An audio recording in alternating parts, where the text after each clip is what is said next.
하나님께서 오늘 우리에게 주시는 말씀은 구약 성경 룻기 1장 22절에서 2장 13절까지 말씀입니다. 나오미가 모압 지방에서 그의 며느리 모압 여인 룻과 함께 돌아왔는데 그들이 보리 추수 시작할 때 베들레헴에 이르렀더라. 나오미의 남편 엘리멜렉의 친족으로 유력한 자가 있으니 그의 이름은 보아스더라. 모압 여인 룻이 나오미에게 이르되 원하건대 내가 밭으로 나가 내가 누구에게 은혜를 입으면 그를 따라서 이삭을 줍겠나이다 하니 나오미에게 그에게 이르되 내 따라 갈지어다 하며 룻이 가서 베는 자를 따라 밭에서 이삭을 줍는데 우연히 엘리멜렉의 친족 보아스에 속한 밭에 이르렀더라.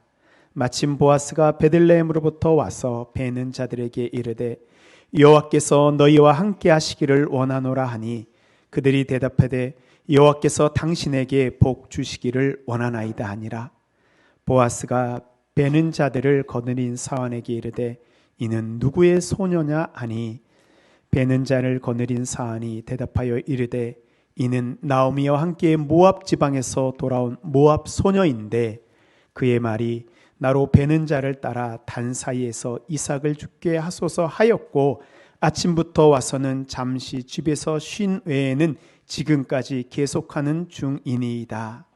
보아스가 룻에게 이르되 내 딸아 들으라. 이삭을 주우러 다른 밭으로 가지 말며 여기서 떠나지 말고 나의 소녀들과 함께 있으라.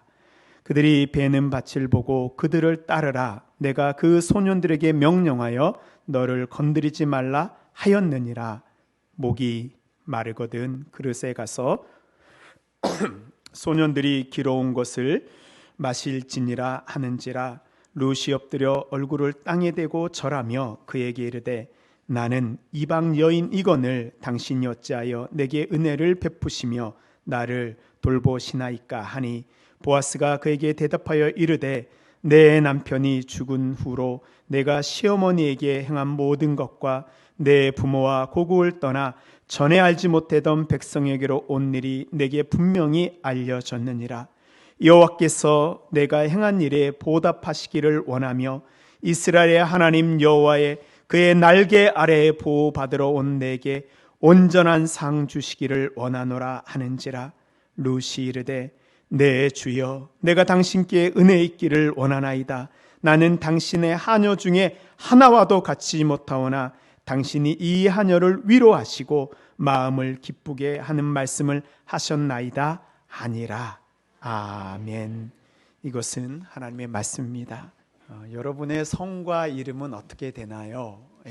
우리 이름은 성과 이름으로 이렇게 구분이 됩니다. 우리나라에는 많은 성씨가 있죠. 가장 많은 게 김씨, 이씨, 박씨, 그리고 또 이 성 외에도 최씨, 탁씨, 엄, 안, 유, 오, 배, 권, 원, 민, 장. 혹시 제가 성 안 불러드린 분 계시나요? 빠뜨려서 서운하지 마시고. 이 성이 있다라는 것은 뭐냐면 각각 뿌리가 있다라는 것입니다. 이 동양 사람들은요 자신의 뿌리에 대한 애착이 있습니다. 그리고 그것에 대한 자부심이 있어요. 우리나라 못지않게 이스라엘에도 자신의 뿌리에 대한 프라이드가 아주 강한 나라입니다.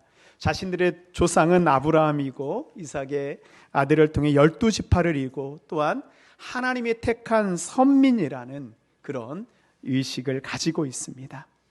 근데 이 이스라엘 선민 이스라엘과 같은 형제 민족이면서도 하나님의 저주를 받고 이스라엘과 원수같이 지내는 민족이 있는데 바로 모압과 암몬 족속입니다.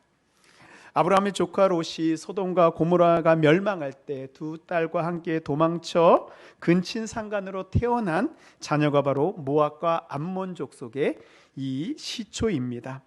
그래서 이스라엘 사람들은요 이 모압이나 암몬 족속을 볼 때 뭐라 그래요?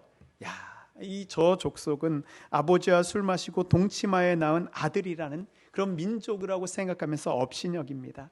그리고 이들은 여호와의 총회에도 영원히 들어오지 못하도록 율법으로 제하여 버린 백성이 되었습니다.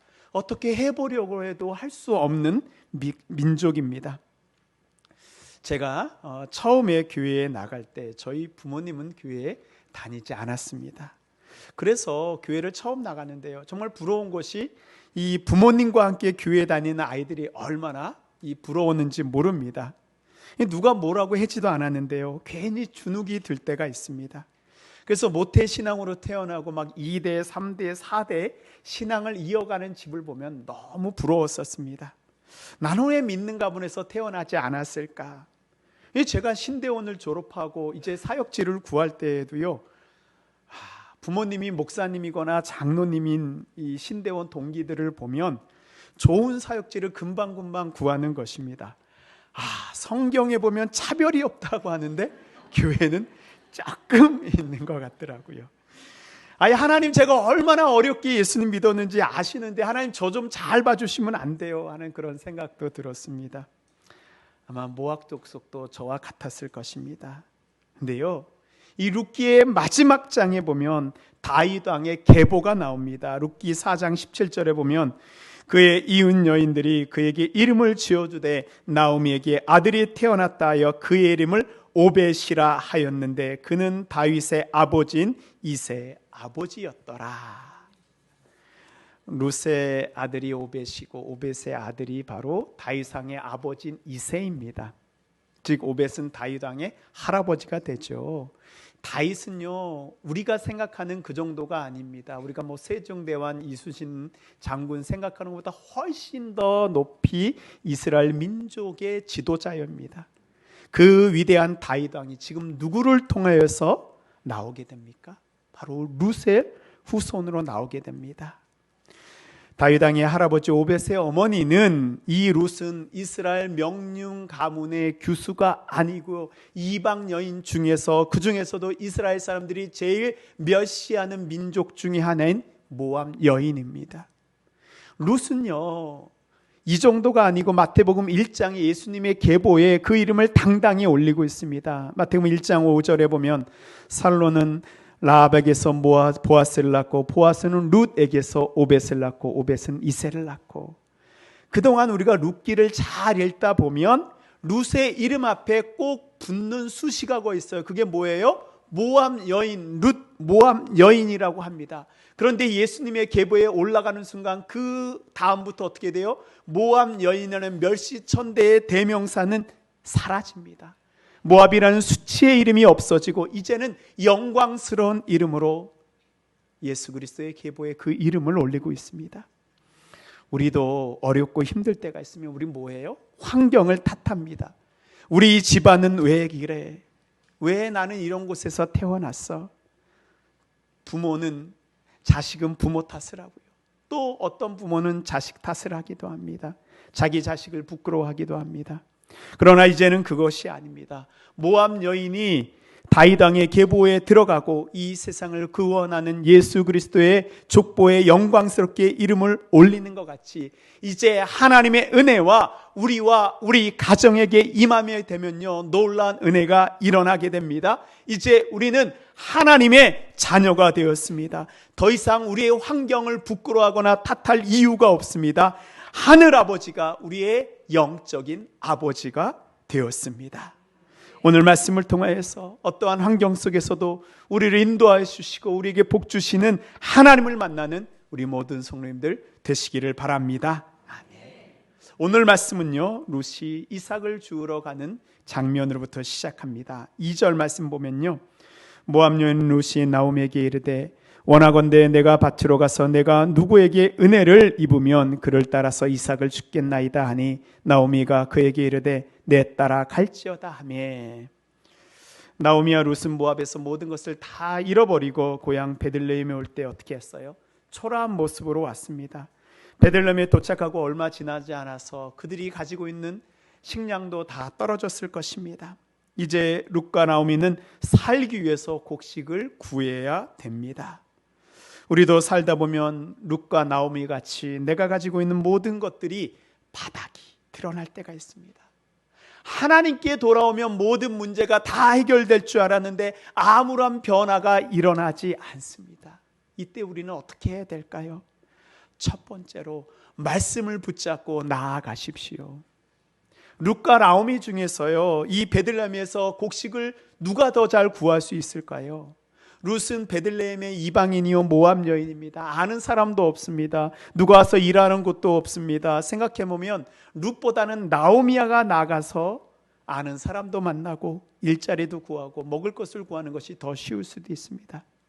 그런데 룻이 얘기합니다. 나오미에게 내가 추수하다가 땅에 떨어진 이삭이라도 주스러 밭으로 나가겠습니다. 근데 당시에는요, 이삭도 함부로 주울 수 없어요. 주인이 허락해 주어야 됩니다. 룻에게 허락된 밭은 없습니다. 가서 이삭을 주울 수 있을지 없을지도 확신하지 못하고, 그러나 룻이 나아가는 그 모습이 어떻게 보면 무모하게 느껴지기도 합니다. 그러나 룻이 이삭을 주우러 나가는 그 모습에서 우리는 하나님의 말씀을 붙잡는 믿음의 모습을 볼 수 있습니다. 레위기에 이런 말씀이 있습니다. 레위기 19장 9절에 보면 너희가 너희의 땅에 곡식을 거둘 때 너는 밭 모퉁이까지 다 거두지 말고 내 떨어진 이삭도 줍지 말며. 우리 23장에 보면요, 너희 땅에 곡물을 벨 때 밭 모퉁이까지 다 베지 말며 떨어진 것을 줍지 말고 그것을 가난한 자와 거루민을 위하여 남겨두라. 나는 너희의 하나님 여호와이니라. 여호와 하나님께서는 룻과 같은 약자가 살 수 있도록 이삭을 주울 수 있도록 말씀 율법으로 정해 놓았습니다. 룻이 이삭을 주우러 갈 밭이 정해지지 않았지만 믿음의 눈으로 보면요, 룻의 발걸음은 하나님의 약속 말씀을 붙잡고 나아가는 발걸음이었습니다.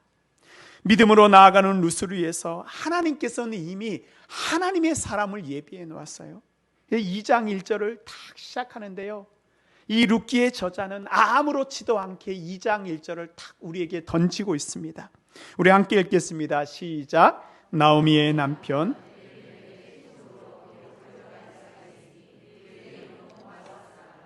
그렇습니다. 믿음으로 나아갈 때 아무것도 보이지 않습니다. 힘들다고 할 수 없으면 할 수 없다고 그냥 앉아 있으면 아무 일도 일어나지 않습니다. 하나님의 말씀을 붙잡고 믿음으로 나아갈 때 하나님이 예비한 사람을 만날 수 있습니다. 우리 복음서에 보면요, 12의 혈루증으로 앓는 여인이 나옵니다. 그 여인은 그동안 자신이 가진 모든 재산을 병을 고치는데 다 썼습니다. 그러나 병이 낫지 않고 더 중해져 갑니다. 이 당시의 혈루증은요, 유출병의 일종으로 율법에 따르면 그 유출증이 있는 사람과 접하게 되면 이 부정하게 된다고 해서 다들 꺼렸던 질병입니다. 아프면 다른 사람이 돌봐주는데요, 돌봄도 받지 못하는 저주받은 질병이 바로 이것입니다. 어느 날 이 여인에게 예수님에 대한 소식이 들려옵니다. 예수님이 모든 질병을 고칠 수 있다. 그 소식에 여인은 예수님을 기다립니다. 근데 예수님을 만나는 것이 쉽지 않아요. 유출병을 안고 있는 여인이 사람들이 많이 모인 곳에 가는 것은 큰 위험을 감당해야 됩니다. 드디어 예수님이 지나가시는 시간이 되었어요.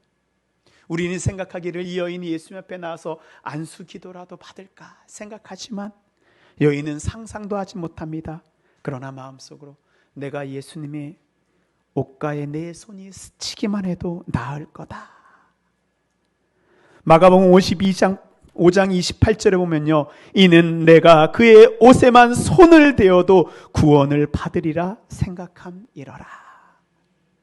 예수님의 행렬이 지나갈 때 예수님의 옆에 서지도 못하고 그 뒤에서 아무도 모르게 예수님의 옷에 손을 대었습니다.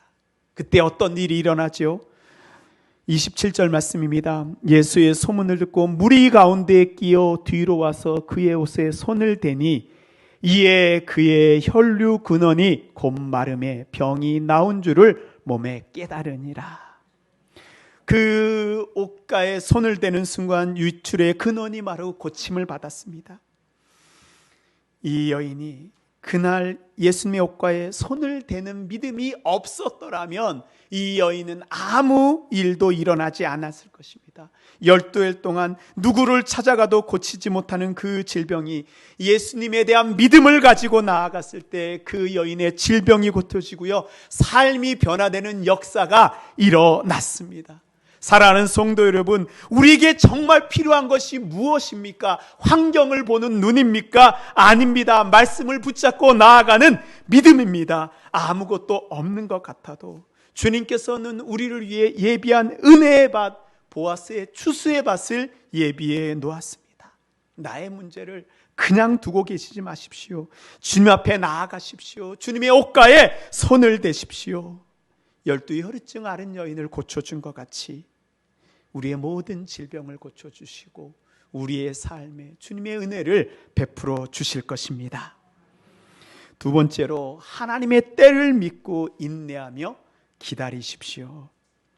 우리는요, 이 룻기를 볼 때 이게 은혜가 잘 안 되는 이유가 있어요. 왜요? 룻의 이 스토리를 어때요? 이미 다 알고 있어요. 룻이 베들레헴에 돌아와서 그 보아스를 만나고 보아스와 결혼하고 행복하게 잘 살고, 이거 다 알고 있거든요. 그런데 우리가 룻기를 묵상할 때 어느 지점에서 멈춰야 되느냐? 룻이 간 곳까지만 가야 돼요. 룻이 보는 것까지만 보아야 돼요. 그래야지 하나님의 은혜가 우리에게 보입니다. 룻은요, 이 성에 왔을 때 보아스라는 사람이 있는 것도 알지 못했습니다. 그러네, 어때요?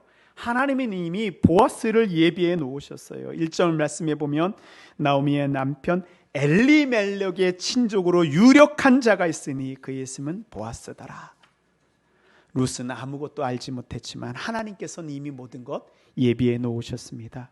이제 룻이 이삭을 주우러 밭으로 나아갑니다. 그런데 룻이 이삭을 주우러 나아갈 때 어떤 마음으로 나아갔을까요? 나아가기만 하면 사람들이 와서 이삭을 주우라고 룻에게 얘기를 했을까요? 직장이 없어서 고생해만 사람들은 룻의 발걸음을 이해할 것입니다. 내가 오늘 나가서 무슨 일을 해야 되는데 아무도 나를 부르지 않을 때, 아무도 나에게 연락하지 않을 때, 그래도 어쩔 수 없이 밖으로 나아가야 됐던 그런 힘든 경험을 한 사람은 룻을 이해할 수 있습니다. 이제 룻이 두렵고 떨리는 마음으로 베들레헴 여기저기를 기웃기웃 거리고 있습니다. 우리 3절 말씀입니다.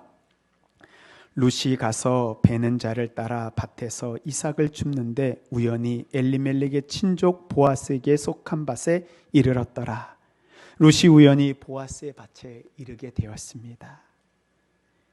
우리는 속으로 이제 됐다, 이제 다행이다.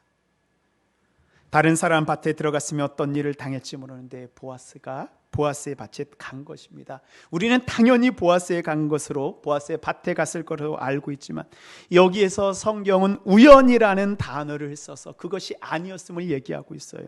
이 우연이라는 말은 히브리어로 카라라는 그런 단어입니다. 카라는 우연히 일어난 일이라는 뜻을 가지고 있지만 이 단어는 그냥 우연히 일어나는 일에 쓰이지 않고요, 하나님의 섭리 가운데 일어나는 일을 나타낼 때 쓰이는 단어가 바로 이 카라라는 단어입니다.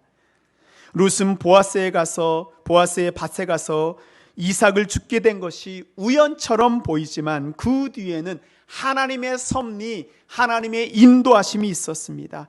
하나님을 믿는 우리에게 우연이라는 일은 없습니다. 우리는 다 보지 못하지만 모든 일은 하나님의 섭리 가운데 우리에게 일어나고 있는 이름을 신뢰하시기 바랍니다. 룻이 보아스를 알고 보아스의 밭에 찾아간 것이 아닙니다. 하나님의 자비의 손이 룻을 한 손으로 이끌고 보아스의 밭으로 인도했습니다. 그래서 1절에 보면 우리 보아스를 표현할 때 보아스라고 얘기하지 않고 뭐라고 얘기하고 있어요? 꼭 엘리멜렉의 친족으로 유력한 자가 있으니 보아스더라. 이것을 통해서 하나님께서는요, 룻을 그냥 먹고 살 정도까지만 준비해 주겠다라는 것이 아니에요. 앞으로 보아스를 통하여서 룻의 무너진 가정을 다시 회복하실 것까지도 이미 예표하고 준비하고 계시는 하나님입니다. 우리가요, 우연히 산다고 생각하시면 안 됩니다. 믿음의 눈으로 보면요, 우연이 아니고 모든 것이 하나님의 섭리이고 하나님의 손길인 것을 믿으시기 바랍니다. 아멘. 이제 룻이 보아스의 밭에 도착했어요. 룻이 이삭을 엄청나게 많이 주었을까요?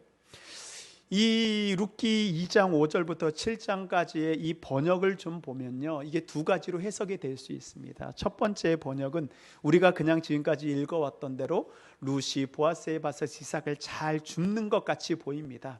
그러나 우리가 좀 더 살펴보면 그것이 아닐 수 있습니다. 우리 2장 5절부터 7절까지 말씀 살펴보도록 하겠습니다. 보아스가 베는 자들을 거느린 사안에게 이르되 이는 누구의 소녀냐 하니 베는 자를 거느린 사안이 대답하여 이르되 이는 나오미와 함께 모압 지방에서 돌아온 모압 소녀인데 그의 말이 나로 베는 자를 따라 단 사이에게서 이삭을 죽게 하소서 하였고 아침부터 와서는 잠시 집에서 쉰 외에는 지금까지 계속하는 중이니이다. 해서 계속하는 중 이 부분을 우리가 좀 더 살펴봐야 됩니다. 이제 이 사환이 이제 중간 관리자가 이제 보아스가 와서 지금 어떻게 일이 진척되고 있는지 보고를 하고 룻에 대해서도 이야기를 합니다. 룻이 이삭을 죽게 해달라고 아침부터 와서 지금까지 계속하고 있다. 지금 뭘 요청하고 있는 거예요? 잘 보면 이삭을 죽는 일을 계속하는 것이 아니고 이삭을 죽게 해달라고 하는 요청을 계속하는 중이다. 룻과 같은 이방 여인이 함부로 다른 사람의 밭에서 이삭을 마음대로 주울 수 있었을까요? 아무리 땅에 떨어진 이삭이라고 해도 추수 때에는 주인의 허락을 맡아야 됩니다. 그런데 사환이 이야기하는 그의 말투에 보면요, 모압 지방에서 돌아온 모압 소녀라고 계속 말하고 있어요. 이게 뭐예요? 부정적으로 지금 얘기하고 있습니다. 사환이 허락하지 않아서 이방 여인 룻은 이삭을 줍지 못하고 지금까지 계속 밤 모퉁이에 서 있는 거예요. 룻은 아침부터 이삭을 줍지 못하고 서서 기다리고 있습니다. 허락을 받기 위해서 아침부터 점심때까지 잠시 집에 갔다 와서 계속 기다리고 있습니다. 추수 때의 뜨거운 태양 아래 누구한테 하소연도 하지 못하고 기다리고 서 있는 룻의 모습을 그려보십시오. 이방 여인이라고 아무도 받아주지 않는 베들레헴에서 룻은 눈물을 삼키며 서 있습니다.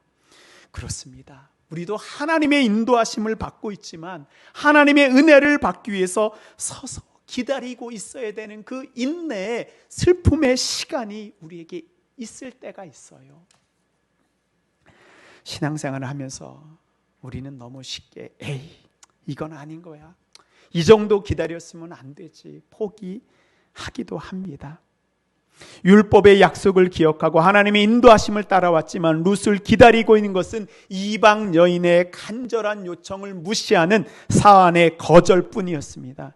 그러나 룻은 여기에서 그냥 돌아가지 않았어요. 하나님의 약속이 나에게 이루어지기까지 견디었습니다. 7절에 계속하는 중이라는 단어는 아마드라는 히브리어를 사용했습니다. 서 있다, 머무르다, 견디다라는 뜻입니다. 그런데 여기서 서 있다라는 아마르라는 의미는요, 사람들 앞에 서 있는 그런 의미가 아니고 하나님 앞에 서 있을 때 아마르라는 단어를 사용합니다. 지금 룻은 자신을 무시하는 사안 앞에 서 있는 것 같지만 룻은 마음속으로 나의 주님 하나님 앞에 내가 서 있습니다 라는 그런 고백하는 마음으로 인내하며 서 있는 것이에요. 우리가 하나님의 말씀대로 하나님의 인도하심을 따라 여기까지 왔다면요, 이제 우리가 할 일은 하나님 앞에 아마르 서서 기다리는 것입니다. 룻이 서서 기다렸을 때 어떤 마음으로 기다렸을까요? 저는 룻이 하나님께 기도하면서 기다렸다라고 생각합니다. 하나님, 나오미 하나님, 내 시어머니 하나님이 이제 나의 하나님 되어 주십시오. 나는 지금까지 시어머니 나오미 하나님을 알고 있었지만 이제는 나의 하나님 되어 주십시오. 나의 하나님을 내가 만나기를 원합니다. 사랑하는 성도 여러분, 이제 기다리십시오. 기다리시면서 기도하십시오. 하나님의 은혜를 바라보며 견디어내십시오. 하나님은 반드시 룻과 같이 기다리며 인내하는 아마르하는 우리에게 하나님의 은혜의 자비를 베풀어 주실 것입니다. 세 번째로, 하나님의 날개 그늘 아래에 있을 때 우리가 새롭게 날 수 있습니다.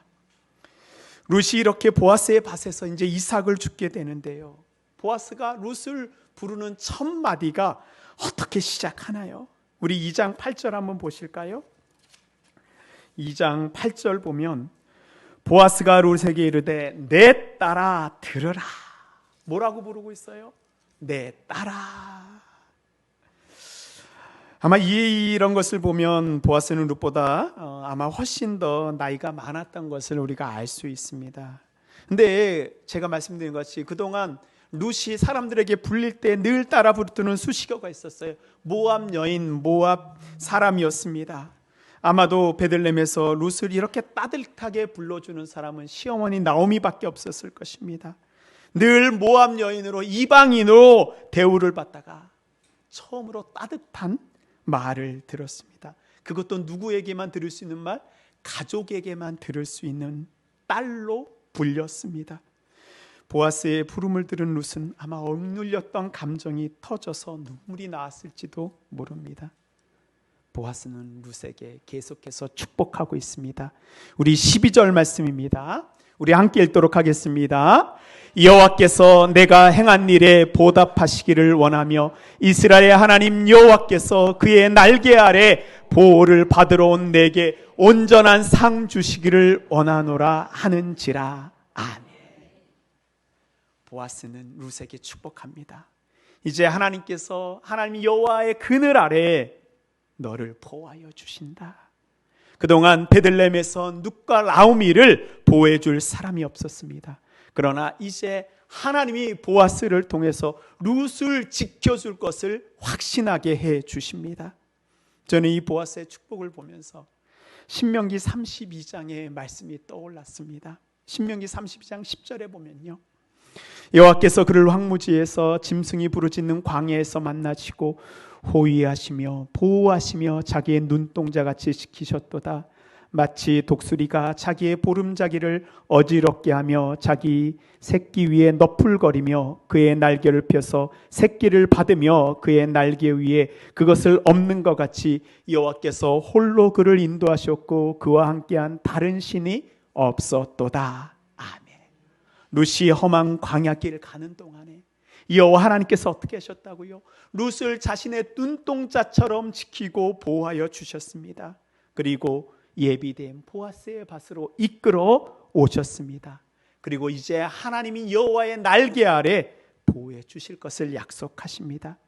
하나님의 날개 아래 있다는 것은 어떤 의미예요? 이제 룻을 하나님의 날개에 태워서 다시 룻이 꿈꾸고 룻이 바랐던 그 하나님의 나라에 날개하여 주신다는 약속입니다. 사랑하는 성도 여러분, 여호와 하나님께서는 그분의 날개로 우리를 보호하여 주십니다. 주님은 눈동자같이 우리를 지켜주시는 분입니다. 우리가 광야 같은 이 힘들고 어려운 길을 갈 때 주님은 주님의 날개로 그의 그늘로 우리를 보호하여 주십니다. 여호와 하나님께 피하십시오. 그리고 이제 여호와 하나님의 날개를 통해서 우리를 주님의 은혜 안에서 높게 더 하나님의 하늘까지, 하나님의 나라까지 높게 날게 하실 것을 기대하시고 바라보시고 소망하시기 바랍니다. 아멘. 기도하겠습니다. 하나님, 감사하고 감사합니다. 하나님의 은혜를 바라보고 하나님 앞에 나온 주의 모든 백성들에게 하나님 룻을 보아스의 밭으로 인도하여 주신 것처럼 하나님 우리를 하나님이 예비된 그 밭으로 인도하여 주시옵소서. 하나님 아버지, 지금까지 우리는 사람들 앞에 서 있고 사람들 앞에 도움을 구하였다면 하나님 이제는 아마도 하나님 앞에 서서 하나님 앞에 인내하며 하나님의 자비를 구하게 하여 주시옵소서. 하나님의 놀라운 자비하심이 이제 우리 모든 성도들에게 하나님 넘칠 것을 믿습니다. 하나님 여호와의 날개 아래 우리를 보호하여 주시고 이제 하나님의 날개로 우리를 날게 하여 주시옵소서. 예수님의 이름으로 기도하였습니다. 아멘. 이제는 우리를 구원하시기 위해 이 땅에 오셔 십자가를 지신 예수 그리스도의 크신 은혜와 우리를 위해서 은혜의 주수밭을 예비해 놓으신 하나님 아버지의 긍휼하심과 우리가 주님께 나아갈 수 있도록 우리의 발걸음을 인도하여 주시고 힘을 주시는 성령님의 교통교제 역사 인도하심이 하나님의 자녀되어 하나님의 날개의 그늘 아래 쉼과 평안 얻기를 사모하는 주님의 모든 백성들 머리 위에, 그 가정과 자녀 위에, 믿음의 기업과 일터와 직장과 학업 위에, 주님의 몸된 동신교회 위에 이제부터 영원토록 함께 하시기를 간절히 축원하옵나이다. 아멘.